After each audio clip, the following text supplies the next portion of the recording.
So as most of you know, we put a supercharger on the Retro Fox, and it is going to be a Vortec V3 SI with heritage gears. So it's really loud, and it's a lot like the old V1s with the straight cut gears. This also has straight cut gears. Now this unit is self-contained, meaning you put your oil in and that's it. Like, it doesn't tap into the oil pan or anything like that. And we also found this old school intake on eBay. So this old school Hartman. You would have seen these back in the late 90s, early 2000s. And then they started to kind of fade out as time went on. You don't see a lot of them anymore. Also, Comp Cams made one like this, Cartech, a bunch of other stuff, Downs. So you've seen these type intakes a lot more in the 90s and, like I said, early 2000s.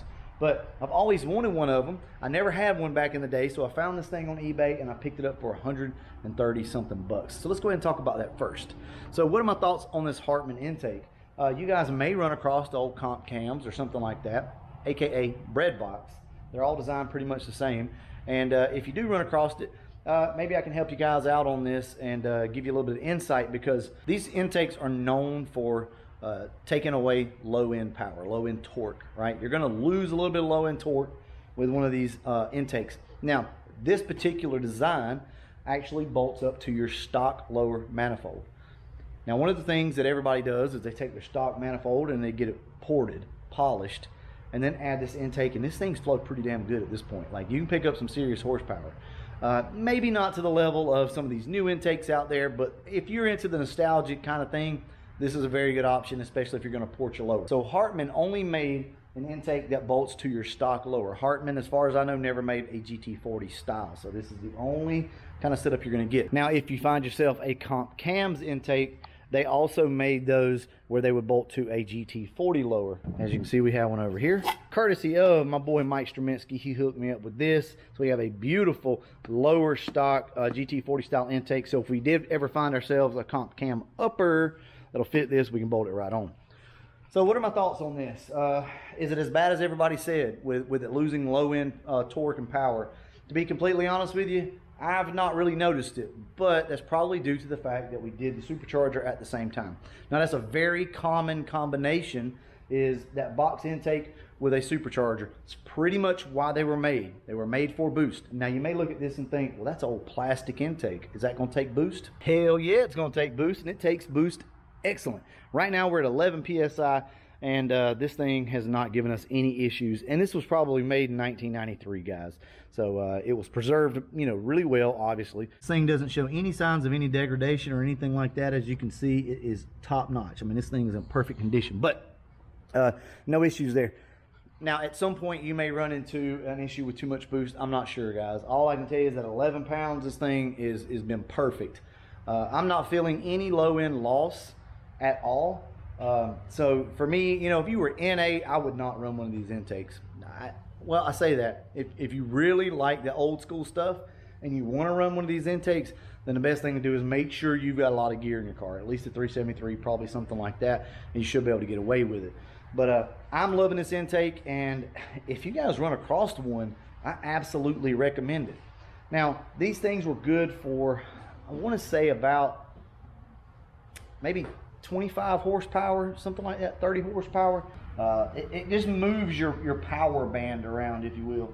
But I really do like this intake, guys. I don't regret it at all at the moment. And the other good thing about it is super obvious. Look at this. You can get right to your injectors. I challenge you guys to go out there right now and tell me if you can pull off your driver's side valve cover. Chances are you can't, and that's something that this thing brings to the table as well.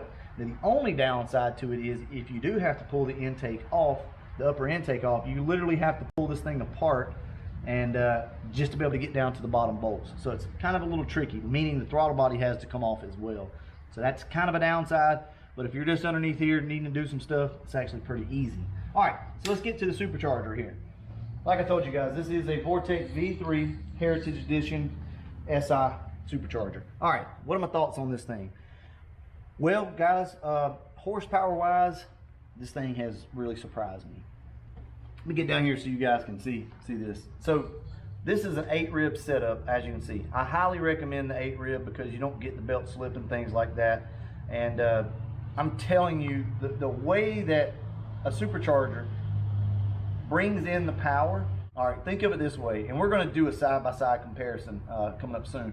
But a turbo tends to not have a lot of power, not have a lot of torque, not a lot of boost, and then all of a sudden it's like a kick in the pants, right? And then it all comes in at one time. In other words, with a turbo, if you've got 10 pounds of boost, it's not really going to have any boost, and then all of a sudden it's 10 pounds of boost all the way through. To where this thing is going to give you 3 or 4 pounds of boost, and then as the RPMs increase, the power just kind of comes on, more like a stock car would, right? Your stock car shouldn't feel like a shot of nitrous, you know, at 3,000 RPM. And a turbo kind of does that, where a supercharger doesn't. It's more linear, right? So as RPM increases, horsepower increases. So it goes really good with a good NA combination. Meaning, think of it this way. If you've got a good running car that makes good power all the way through the RPM range, then this is just going to magnify that. So far, I'm really enjoying this supercharger, and it was really easy to install. You will, if you're going to run something like this Anderson power pipe here, so shout out to Anderson Ford Motorsports and my boy Donnie B over there. But if you're going to run something like this, you do have to cut this hole out a little bit bigger, but that's really the only modification you have to make. Now, other than that, everything comes in the box that you're going to need, and it bolts right on. You can get an FMU. If you guys don't know what that is, basically it usually mounts about right here, and it works off vacuum, and it increases fuel pressure, which you know, enables you to run boost without having to have a tune. That's just, in layman's terms, the easiest way to describe that. So these superchargers can be bought with a kit, in a kit, to where you don't even have to tune your car. It's recommended that you get a custom tune. I absolutely love this setup. I truly do. I think the car may have a little too much gear in it right now. It's got 373s. I want to go to a 355. Let's see, how can I say this? If your car is already fun and you enjoy driving it, this is just going to make that experience better. Versus like turbo or nitrous, doesn't always enhance the drivability of your car. It changes it. Maybe not in a bad way, but this right here doesn't really change anything. It just adds more power throughout the curve. So I recommend, if you guys are looking for something that's really simple to bolt on, that you can do in a day, in your yard, in your driveway, on gravel, I don't care what you're doing, in a parking lot even, this by all means is going to be the best bet. And I do recommend going with the V3. It's self-lubricated, so I would probably go that route. As far as ultimate horsepower like gains go, this particular supercharger makes enough horsepower to split your block. You know, there is no magic number. You know, I'm not telling you at 500 horsepower you're going to split your block, but this supercharger will make upwards of 500 horsepower, no problem. So I do recommend it, guys. It is something that I have thoroughly enjoyed. It's just a different feel. Now, if you don't want this to be loud, like this car is, you can get the new gears that are not straight cut, right? So it's not going to be as loud as this. I'll go ahead and start the car up for you guys. I think we've developed a little bit of a header leak over here, so you're going to have to kind of excuse that. But I will let you hear the supercharger if you've never heard it. And I think we're going to go ahead and wrap this one up. We are going to do a comparison because there are differences between those two, and we're going to talk about those coming up here real soon. Probably next week sometime, we're going to get into more of the detail of it. I'm going to drive both cars, and we're going to talk about it and really compare it. But, well, one other thing before I go, I do want to talk to you guys about price. Your supercharger kits are typically going to cost you a little more than, say, an On3 turbo kit. And that's what I'm going to compare this to, is an On3, because that's one of your cheapest options. We'll talk about that in the next video. I'm going to go ahead, start this car up, and let you guys hear it, and you tell me what you think. I'm going to go ahead and wrap this video up, and as always, thanks for watching.